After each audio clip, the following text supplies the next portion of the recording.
Keyingisi Ummu Toliq Umarning vasiyatiga amal qilishliklari. Ibn Sa'd va Buxoriy Adab mufrad kitobida keltiradilar. Abdulloh ibn Rumiydan aytadilar, men Ummu Toliqning uyiga kirdim.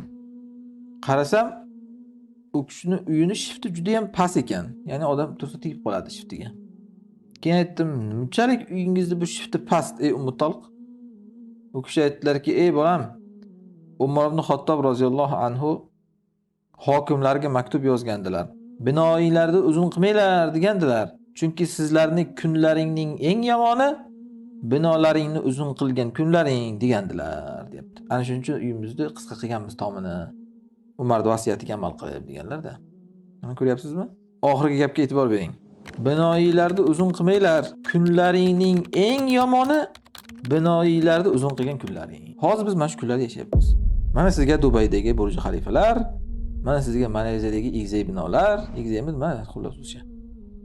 Mana sizga Saudiyadagi shaytonning shoxiga o'xshagan mana Makkaning soati, lekin bu yoqda mana G'aza ahlini qarang.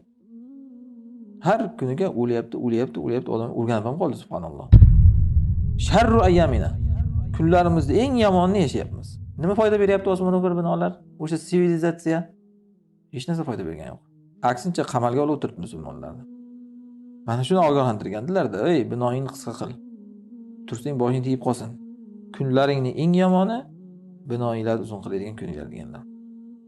Shundan keyin ham kelib sizga endi 50 metrlik minorasini maqtab, mana shunday masjid qurdik desa, masjiddan shu bunday qarasangiz tepasiga to'p tushib ketadigan darajada katta gumbazlik masjid qurganini aytsa sizga, yoki shunaqangi qilib hovli solganini aytsa, maqtansa, shu bilan mana islom desa, endi nima deysiz boshqa tushunmaysiz buning endi boshqa odamlarga.